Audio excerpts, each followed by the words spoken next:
Assalamu alaikum wa rahmatullahi wa barakatuh. Bismillah ar-Rahman ar-Rahim. Alhamdulillah Rabbil Alameen. Wassalatu wassalamu ala al-Nabi al-Amin wa ala alihi wa sahbihi ajma'in. Wa man tabi'ahum bi ihsanin ila yawmiddin. Amma ba'd.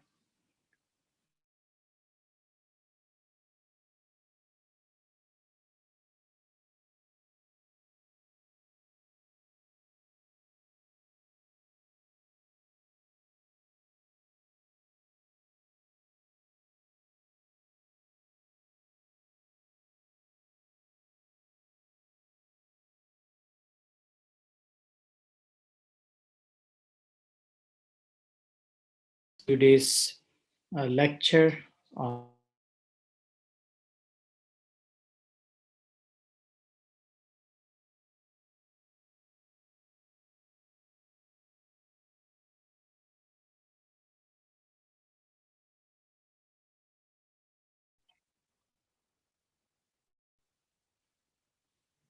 Hello, Assalamu alaikum wa rahmatullah. Mr. Mughis, can you hear me? Walaikum salam. There was an interruption, brother. So Yes.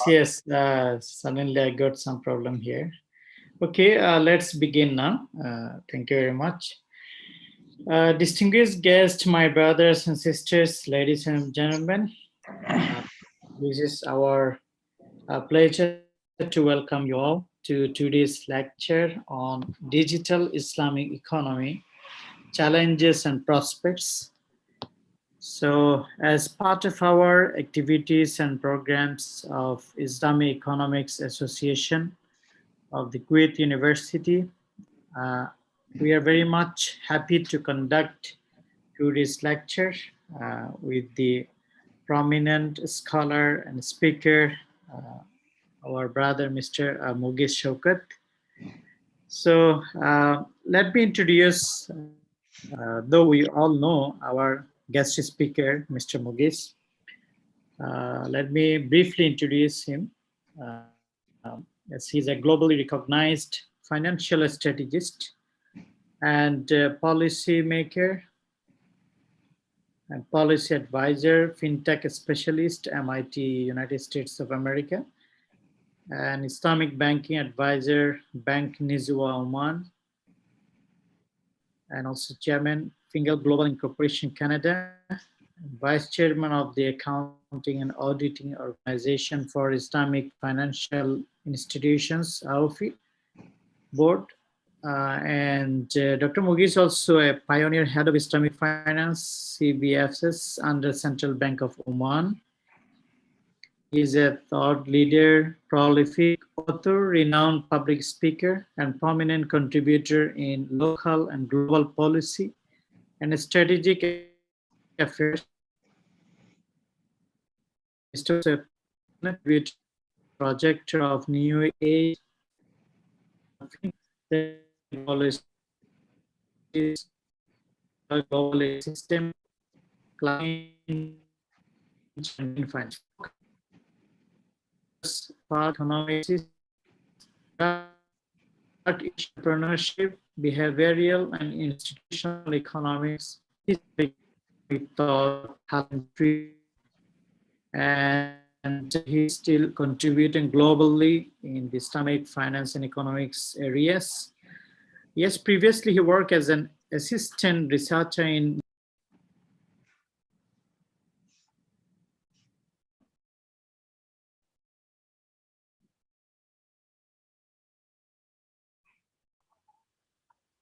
Brother Muhammad, there is an issue with your voice. Yeah, sorry for the interruption. Suddenly today I got some problem here, internet. So let me invite Mr. Mughis Shaukhat to conduct today's lecture. And for your information, just I would like to inform that Mr. Mughis published more than 50 articles and research papers. And so far he delivered more than 150 keynote addresses, policy talks, and expert sessions globally. So this is our honor to have Mr. Mughis today to conduct today's lecture on digital Islamic economy, challenges and prospects. So welcome, Mr. Mughis. Thank you very much, Brother Muhammad. Assalamu alaikum rahmatullahi ta'ala to all of you. Good evening, good afternoon, good morning, from wherever you're joining us, in whichever time zone you are. May Allah bless you. May Allah keep you safe and secure in every way possible. And again, it is an honor, a matter of pride, as well as, utmost joy to always be a part of this very noble platform we call the International Islamic Economic Association.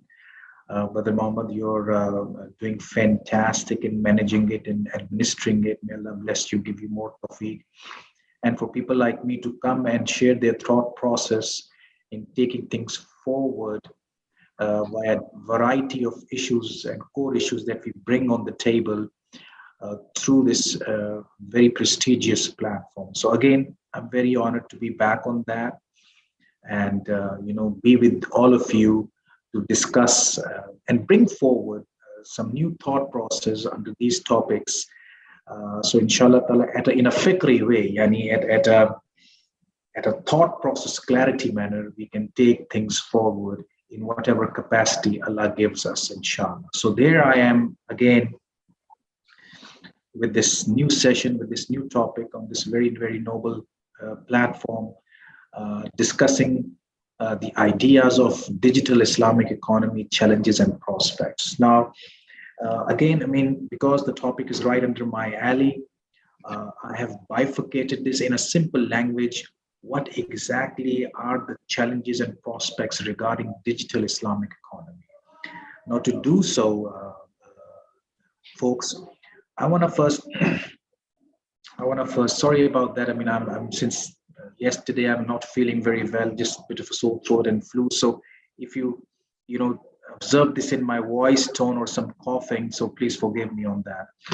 Now, I want to break this session down into three core areas, which I call as food for our talk. And I want to first discuss what is FinTech 101, which I call as digitization of civilizations. This is how the disruptive it's been over the last 5 or 6 years at least.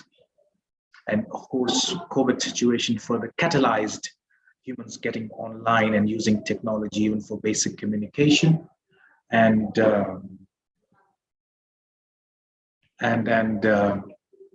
inshallah, I mean, then we shall see as a result of this how naturally aligned it is with the notions of Islamic finance and of course the notions of Islamic economic system. It's moving towards this new times and new age. And last but not the least, we'll discuss some challenges. And one of the core challenges that I will discuss with you that is going to shape up the whole scenario for digitization when it comes to Islamic economics and finance. So this is basically what our food for thought is going to be. And before this, let me start trying to decode it in a very simple way. What do we mean by financial technology? And basically ask, Yani, why is it so disruptive that the financial world, I'm talking about just the financial world, technology is showing effects in so many other spectrums of the routine and the life we know. But right now we are focusing on the economic and financial arena. So I want to first bring to you, why is technology, AKA FinTech or TechFin or decentralized finance or whatever nomenclatures that you're listening in the market around, why is it so attractive, hence so disruptive? When it comes to financial arena and the influence of technology dictating our financial and economic behaviors, be it direct or indirect, there are three ways, folks, technology is causing disruption. Number one, it is causing disruption by the business side or the business model. This is one entry point of technology causing disruption. The other entry point is the operational side. It is causing disruption to the financial sector in an operational manner, through the operational mechanics of it.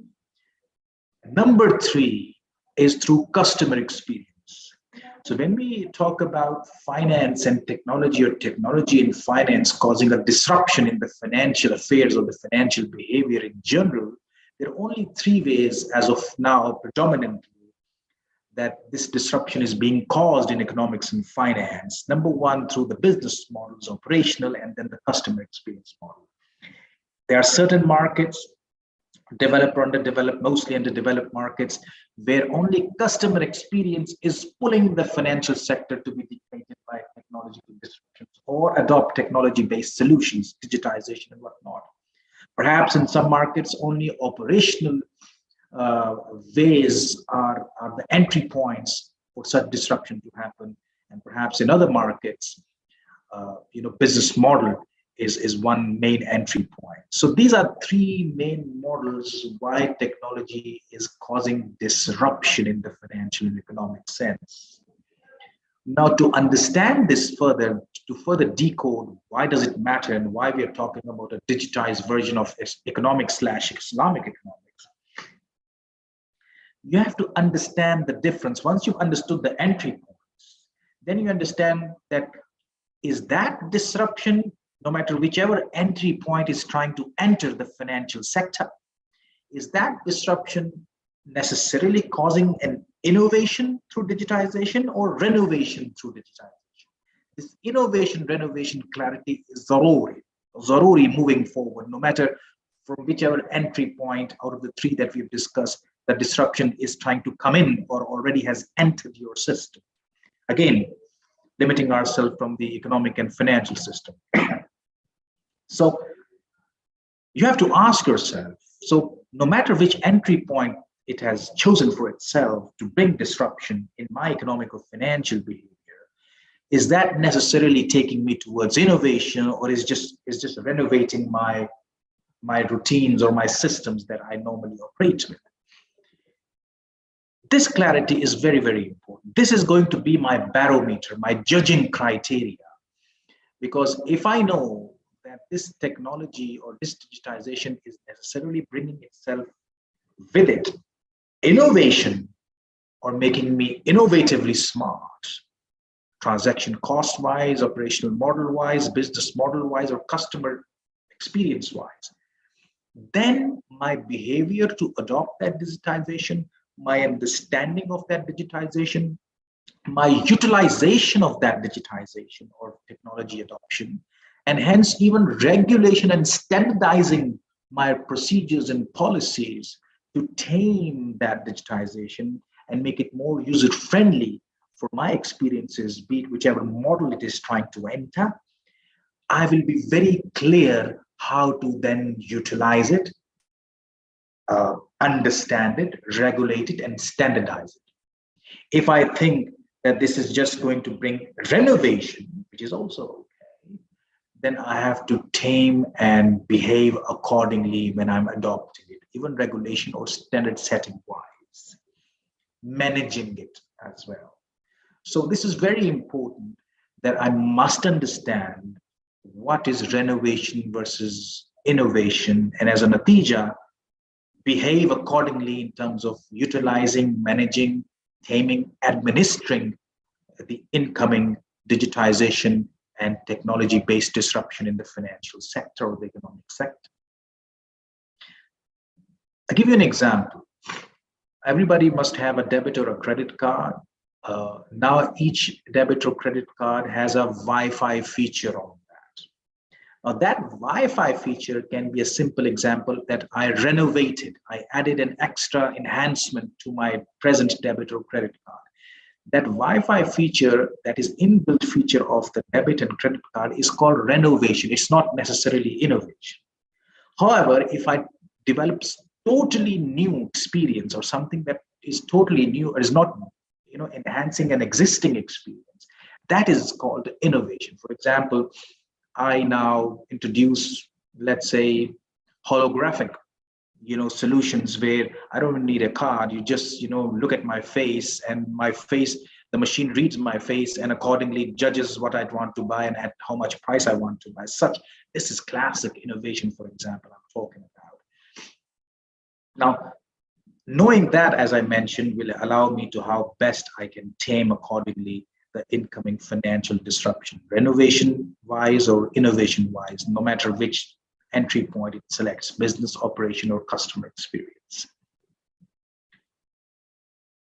The second thing that I want to help you decode in a simple language, that's our food for thought, as I mentioned, why I call it digitization of civilizations, is that any technology disruption that is necessarily going to cause innovation, either it will provide you access to big data, as you know, a data that never existed, a data which now is in your hands, that gives you a huge strategic advantage, business model wise, operational model wise, customer experience wise, and hence over your competitors.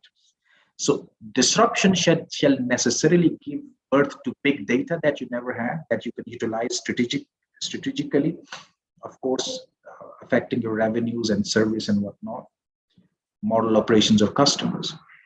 It must dematerialize. So I mean, dematerialization means, let's say, things, paper, for example, paper that was material before, you now no more.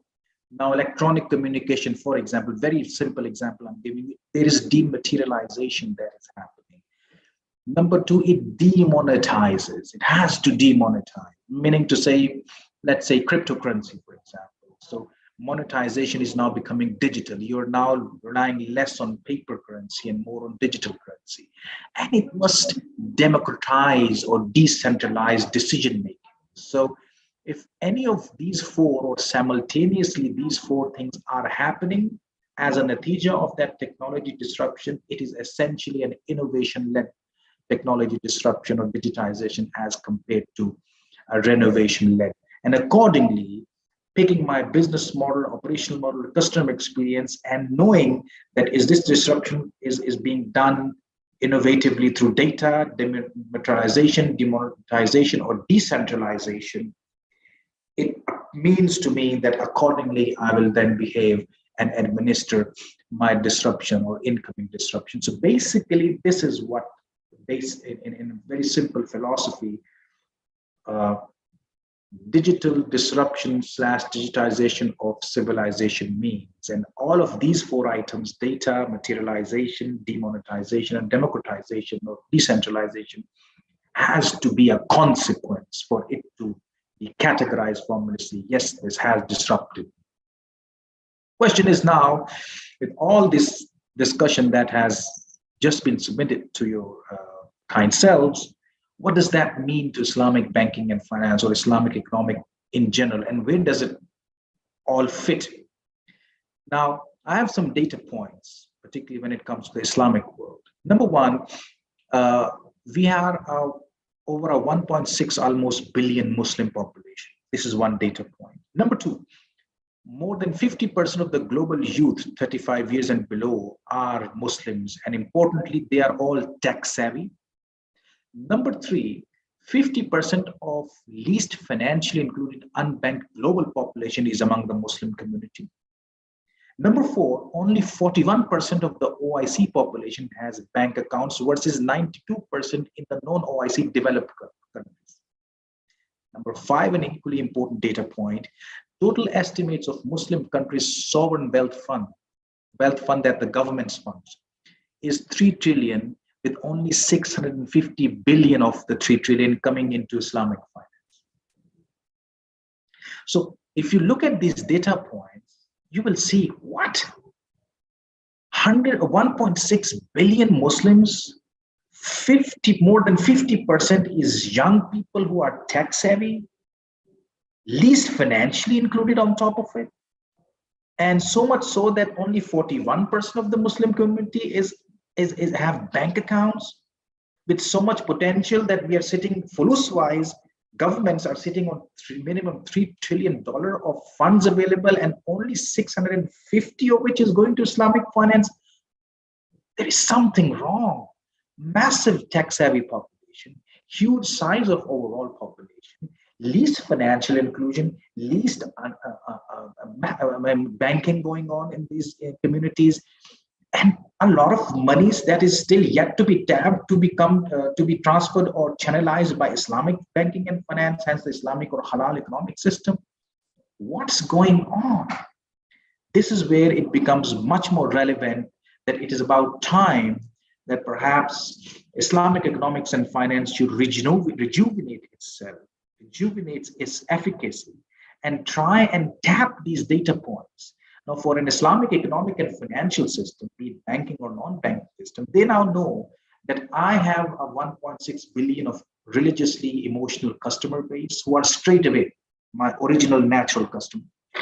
They now know that given this new age world of post-COVID technology disruption, more than 50% of that 1.6 billion is young population that are automatically tech savvy population, ready to be further digitized and technologized.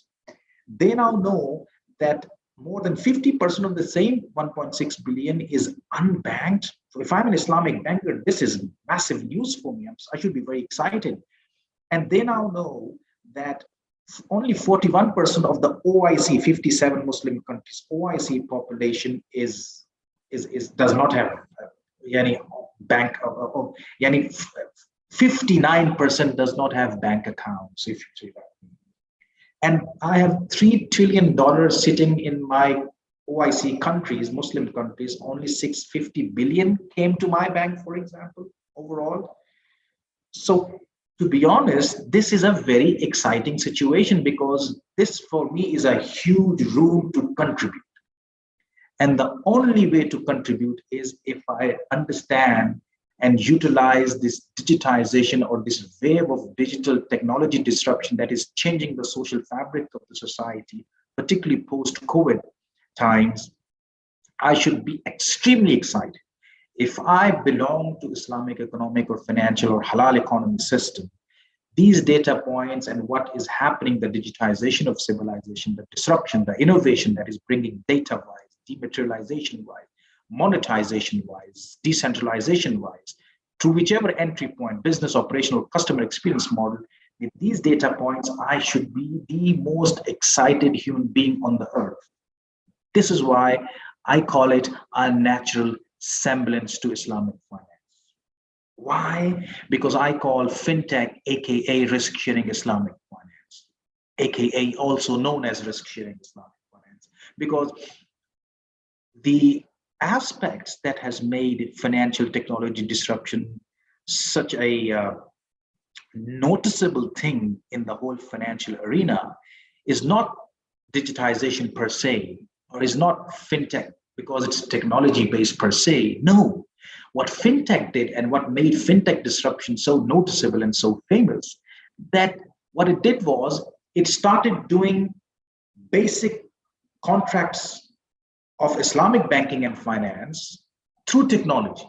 So it tried to connect the deficit unit and the surplus unit, not this time with a bank, but to a digital platform, for example, by calling it crowdfunding, angel investing, P2P, all digitized.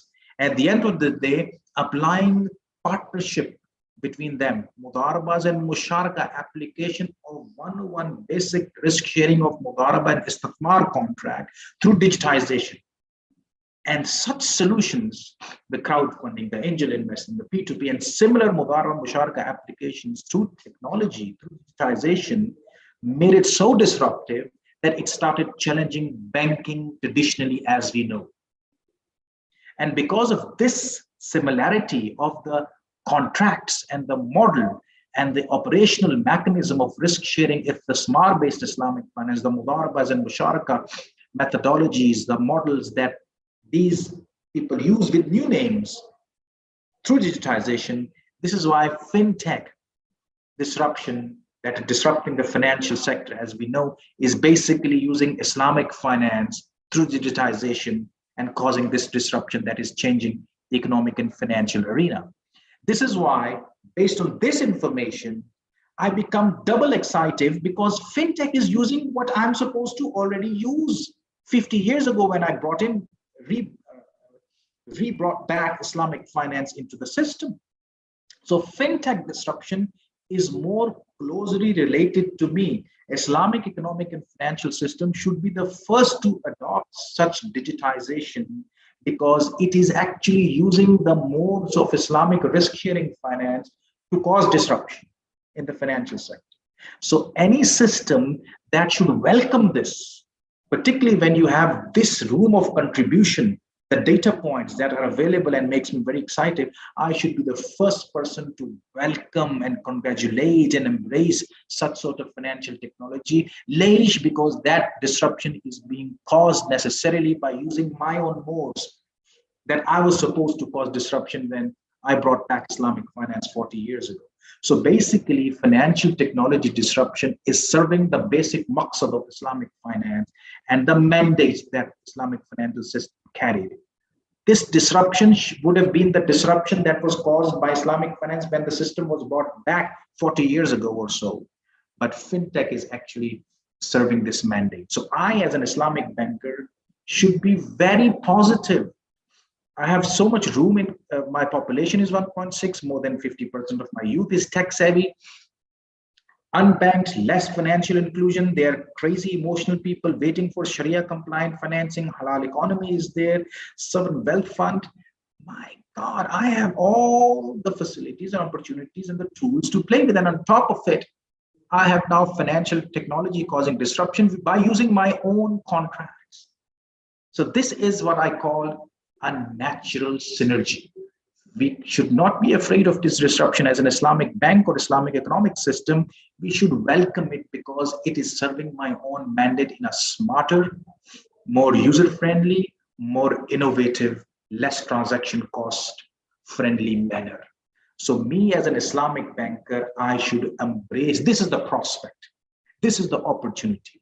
This is the root or mother of all the opportunities and prospect. If I'm an Islamic economist, I should be the most happiest person that, my God, this is going to serve, allow me new age solutions to eventually serve my original mandate as per Maqasid al-Sharia for overall prosperity, overall enhanced financial inclusion, and other affairs that are related and asked about me by now in a much more smarter, much more innovative and user-friendly, transaction cost-friendly manner.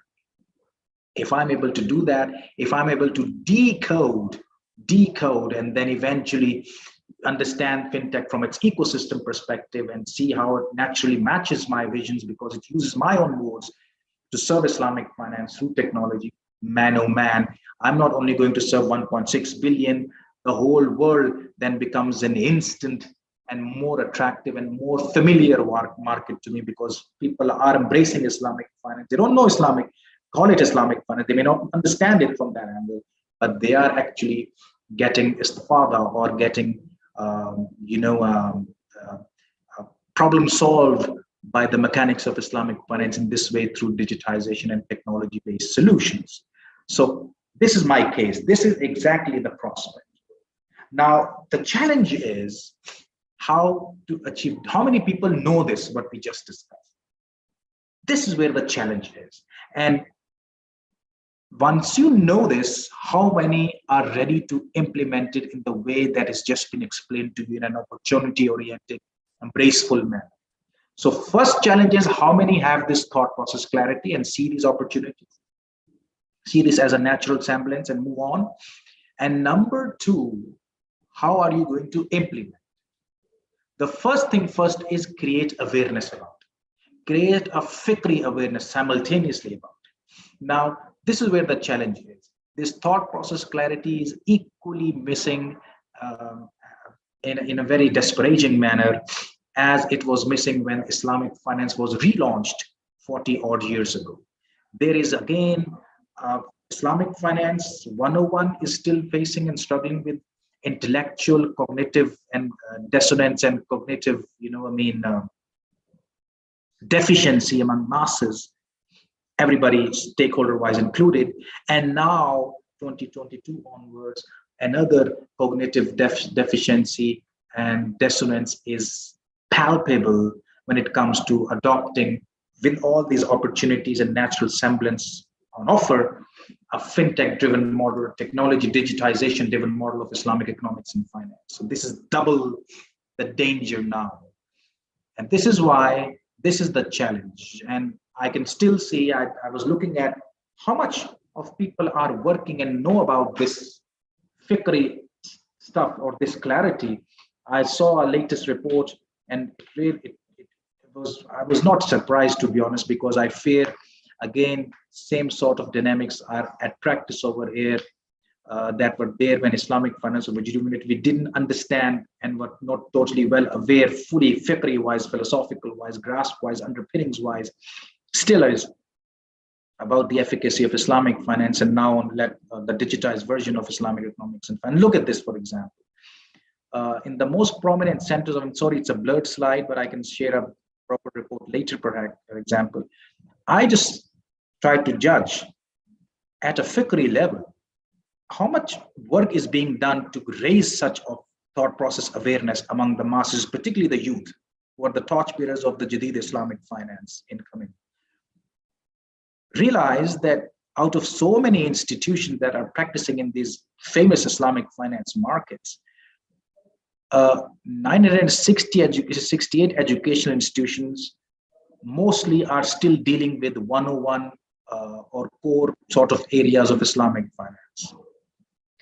Research-wise, over 1,786 research are produced. 2,450. These are those data points. What I'm trying to tell you is that it's so much being done, but so little is being done. Look at this, for example. Among all of these research works that has been done, look at the overall topics that the research covers. Most of the research work is being done on Islamic banking, Islamic finance, core areas, 101 that you've been seeing over the last 10, 15 years, CSR, Suhook, Takaful, governance. I'm not saying they're not needed. They are needed, but look at what's happening.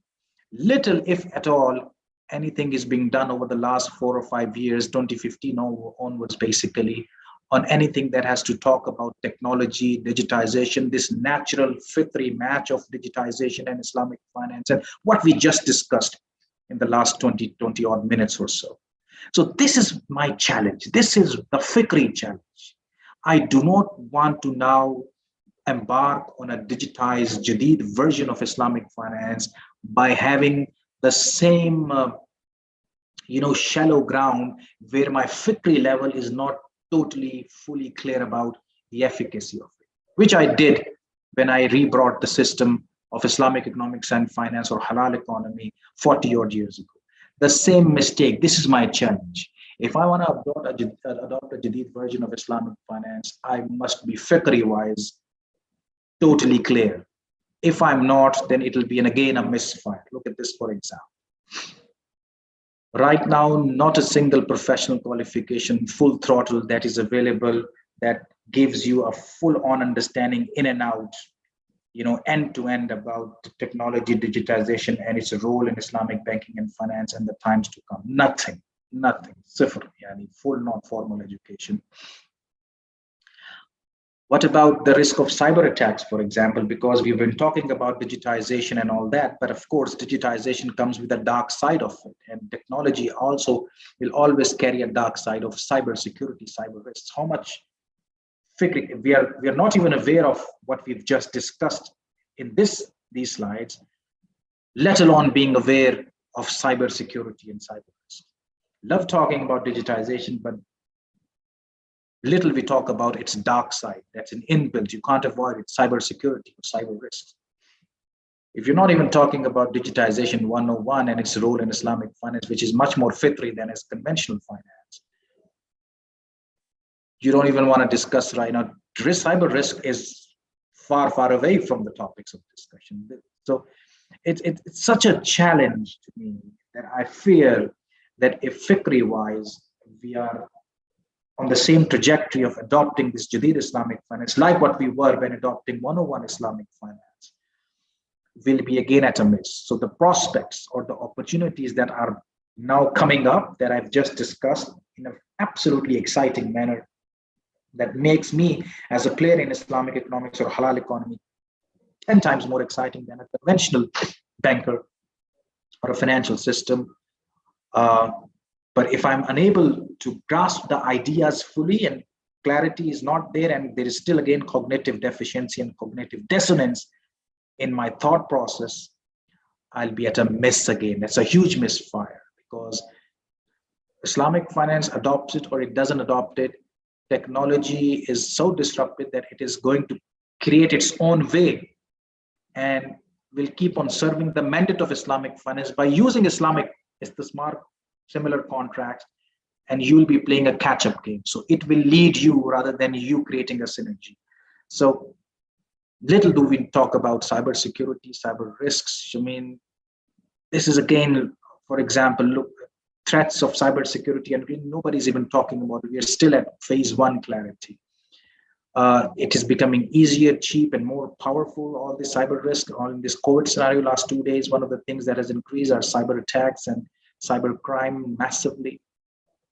Data is at risk. You talk about big data, but how are you going to protect it from cybersecurity?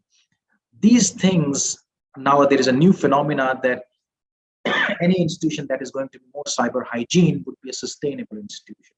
So meaning to say, you have to now in the future, if not already, transform yourself as a cyber hygiene bank or an entity, because this is going to be your deciding factor in you moving forward. The more cyber hygiene you are, the more sustainable and profit making you are. Of course, last but not the least, we are talking about digitization and all that, and cyber risks and what is missing, what is not, opportunities, prospect, challenges. But do not forget that there is a much bigger issue coming in simultaneously, is the risk of climate change, environment, global warming. The recent report shows that among the top 3 risks, as per the World Economic Forums, all relate to weather and climate change and global warming. It's, as a matter of fact, 5 of the top 10 risks, you can see these green bars, relate to environment and climate and whatnot. So, like I mentioned, this cyber hygiene, there is also something that is happening called climate Minsky moment. Now, entities who are already proactively understanding thought-wise, process-wise, and getting themselves to become cyber hygiene and avoid a climate Minsky moment, these are the organizations or the practices or the systems that are going to be in a well-off position rather than otherwise. This is why I think way forward, it's about time to embrace the opportunities on offer and look forward in implementing what I call as the Islamic or halal finance or economic called version 2.0, where that has technology sustainability in a post-COVID new normal world, in a multipolar world, and climate change in view inbuilt into their fikri, operational service, product, and policy, regulation, and standard setting wise. This creates a huge opportunities to all stakeholders, be it theoreticians, researchers, practitioners, standard set, regulators, even countries, to stamp a leadership status by becoming the hub of this Islamic finance version 2.0, because it's a huge natural semblance between digitization and Islamic finance, model-wise, contracts and modes-wise, and of course, the data points that I shared, massive excitement that is there. At least this can attract a new kind of FDIs, skill migrations, human development, smarter economic inclusion in our parts of the world, of course, followed by development. Implementing all of this, the challenge would be if we still rely on knowers and do not produce believers and visionaries of a Jadid version 2.0 that is essentially crafted on technology, sustainability, to be operated in a climate change and multipolar ridden global economic world, I think we'll be at a huge miss. This is what the challenge is. Challenge is exactly this. The more clear we are, the better it is to embrace all these opportunities and capitalize. The less clear we are, the less believers and visionaries we are, the more knowers we are, this challenge will always remain and we will underperform. So this is what my whole notion when it comes to Islamic digital economy challenges and prospects are. The challenge is the fikri challenge, the fikr, the falsafa, the awareness, the thought process clarity. This is the challenge. This is the mother of all challenges. You cover this challenge, you are on an autopilot to not only reap the benefits and prospects that I've just mentioned, but much, much, much more, even when you're operating in a post COVID environment that wants you to be cyber hygiene, that wants you to avoid climate Minsky moments, and wants you to operate in a climate change ridden multipolar environment. Thank you very much. Thank you very much, Mr. Mughis, for this wonderful and informative lecture. And Alhamdulillah, we have learned the actual position of Islamic finance in this digital stage globally. And Mr. Mughis also highlighted the challenges and risks, as well as he also discussed the possibilities and prospects. And I think our participants and our online guests benefited from the lecture.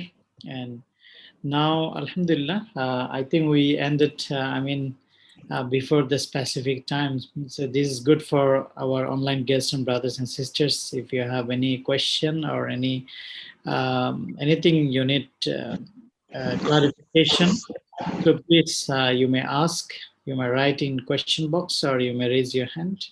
So Mr. Mughis is here to respond to your question, inshallah. Majid, okay, Brother Majid, raise hand. Brother Majid, yes, we switch on microphone for you, please. Yeah. Assalamu alaikum warahmatullahi wabarakatuh. Walaikum salam. This is Majid Ukshakin from Nigeria. Okay, welcome, brother. Yes. Alhamdulillah, we mostly appreciate our lecturer for the eye-opening. I want to ask a question on the statistics that he displayed regarding the various researches on different aspects of the Islamic banking, Islamic finance, and some other aspects. And the Islamic fintech is not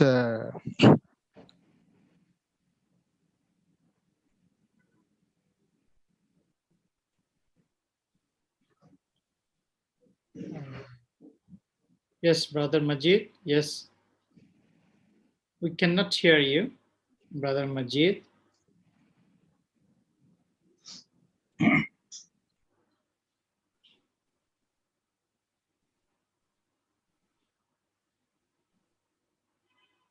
Brother Majid, are you with us? I think you have some problem in internet. All right, unless there is any more question, brother. Okay, any more question? We are still waiting for more questions. Okay, thank you very much, Professor Dr. Ibrahim. Okay, our sister Lane, thank you very much. You're most welcome. If any question, please, you may write your question.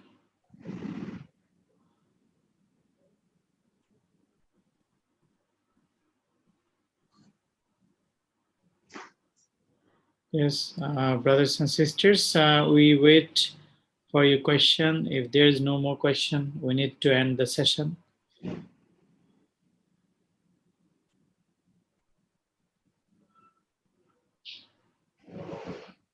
No, there is no form.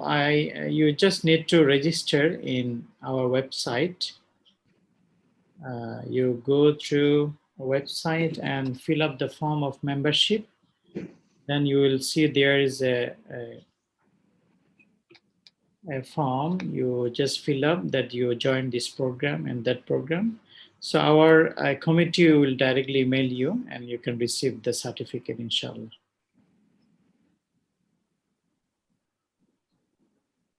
Inshallah. So, alhamdulillah, it appears that, there are no more questions. So then let's, inshallah, call it a day and look forward to seeing you in the next one. Inshallah. Okay, then we need to end the session here. So we would like to thank our online guests, brothers and sisters who join us today in this session. And thank you very much. And our special thank to our guest speaker, Mr. Mughis SHAUKAT, who is usually our regular guest speaker. And we thank you very much on behalf of our Nadal Iqtisad Islami, our institutions, and thanks to you, Mr. Mughis. And thank you very much, Brother Muhammad, to you as well. And Yani, as I mentioned always, I own this platform. This is as much our platform as is mine. So, I mean, it's always a delight and pleasure to come and share my thought process with all the people who are getting benefit from this very prestigious platform. And may Allah give us more tawfiq, more energy, and more barakah and khair that we can produce through this platform. So congratulations again to you and your team. I'm just a small contributor. That's all. Thank you very much. Mr. Mughis, we can see there just a few questions. If you have time, we can respond. Just one maybe, because, as you know, Shafakallah Sheikh. Yeah, we know that you are sick. Inshallah, may Allah grant you a full recovery, inshallah. Okay, the question from Mr. Saeed: how the digital economy can be grow the economy in the rural place? Is this the full question, brother? Yeah, that's the question. So this is very simple, all you need to do is to look at Africa. Africa is as underdeveloped as any continent could be. But guess what? The more underdeveloped it is, the more advanced it is in using technology solutions. So if you're saying that, how technology can be utilized best in rural areas, for example, look at what is happening in Africa and the way they are smartly using. They don't have the luxuries of a fancy bank like so many other countries have, or a fancy banking system or a financial system or other supportive system. But still, they are doing it much more efficiently, much more smartly as compared to even advanced countries. Just check it, the whole application of mobile banking in certain African countries. There was our brother who wanted to question us from Nigeria.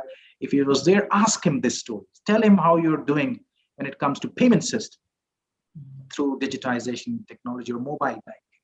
So while I can go and tell you details, and I have solutions which I'm working with other countries and other institutions to bring technology and sort of, contribute at the micro level or a nano level in bringing, financial inclusion or business solutions to them, even at the village level. I'm just of the view that, just look at what Africa is doing, and you will be surprised that how easy it is to benefit from the technology solutions. You don't need to be a PhD or a master's to utilize this. Even illiterate people are taking maximum benefit in Africa. And the status of Africa, even education-wise as well. So study Africa. That's the best example for you to gain more info on this. Okay, thank you. Thank you very much. Just one more from the sister. One sister Jehan raised hand. Yes, Sister Jehan. Welcome. We switch on microphone for you. Yes, please.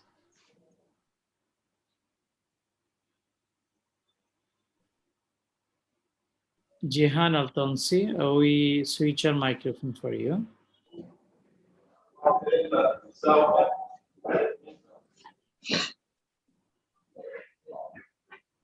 Okay. Okay, thank you very much. Thank you again, Mr. Mughis, for your clarification. Anytime, bro.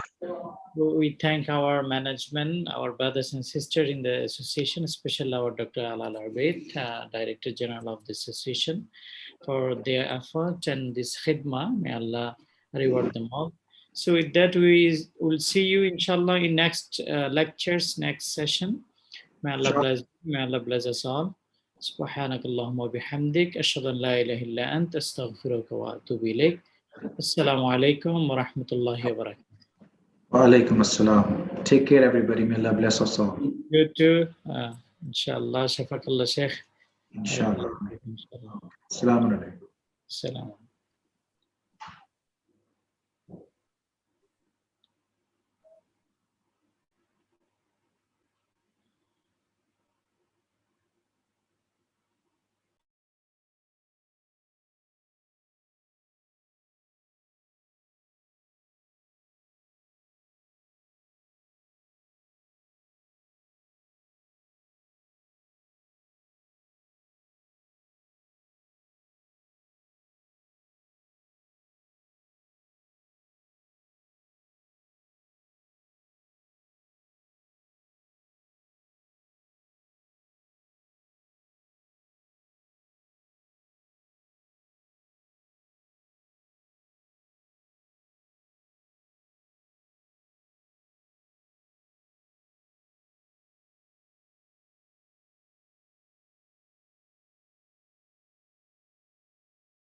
بسم الله والصلاة والسلام على رسول الله وعلى آله وصحبه ومن والاه وبعد. نشرف باللقاء بكم في موائد النادي العلمية، ونسعد بأن نزف إليكم مواعيده الأسبوعية خلال شهر يونيو بحول الله تعالى. من واحة العلم والمعرفة جامعة الكويت، ومن منارتها الرقمية نادي الاقتصاد الإسلامي. تكامل وتناسق وتناغم في المواضيع مع التنوع والثراء. فيا طالب العلم، إن نفسك إذا عودتها البطالة اعتادت، وإن عودتها العمل والجد والسهر سهرت وجدت وعملت. ونهمس في أذن كل طالب علم بقول القائل: كن عالما في الناس أو متعلما أو سامعا، فالعلم ثوب فخار، من كل فن خذ ولا تجهل به. وأن إنقاذ الناس من الضلالة وإخراجهم من الظلمات إلى النور أفضل قربة، فلأن يهدي الله بك رجلا واحدا خير لك من حمر النعم. حياكم الله، أحيوا العلم والأدب، وانشروا العلم بين العجم والعرب. واعلموا أن من سلك طريقا يلتمس فيه علما سهل الله له به طريقا إلى الجنة. The programs and activities usually cover a wide range of areas in Islamic banking, microfinance, insurance, capital market, equity market. The features are Sharia principles of Islamic finance, the nature of contracts, products and services provided by Islamic banking. لقاءات ثرية في انتظاركم، ومحتوى يرتقي لتطلعاتكم. توضع روابط التسجيلات لحضور برامجنا يوميا على قنواتنا ومواقع التواصل الاجتماعي للنادي، فلا تترددوا في حضورها واحتساب أجرها وتحصيل نفعها، فإنها رياض الجنان.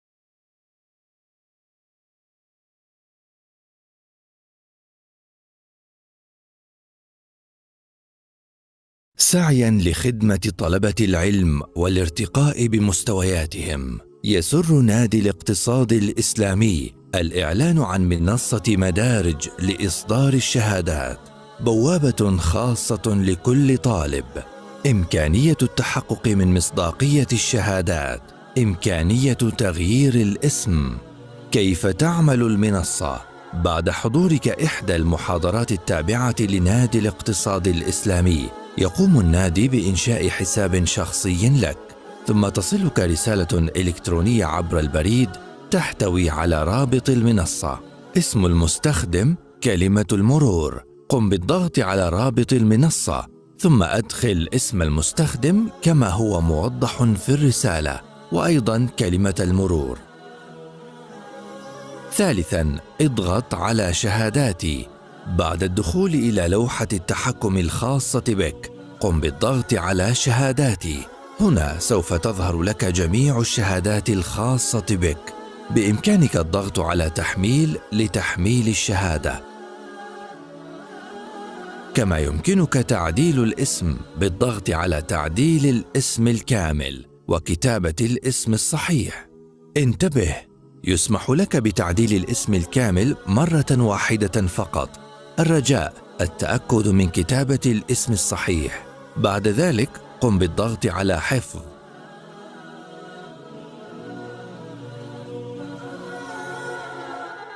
كما يمكنك تعديل كلمة المرور وإدخال كلمة مرور قوية. تم تسجيلك في منصة الشهادات بنجاح. مرحبا وأهلا بك في منصة مدارج الخاصة بشهاداتك في نادي الاقتصاد الإسلامي. شارك الآن وارتق معنا بسلم عضويات النادي. نادي الاقتصاد الإسلامي، التأصيل والتميز.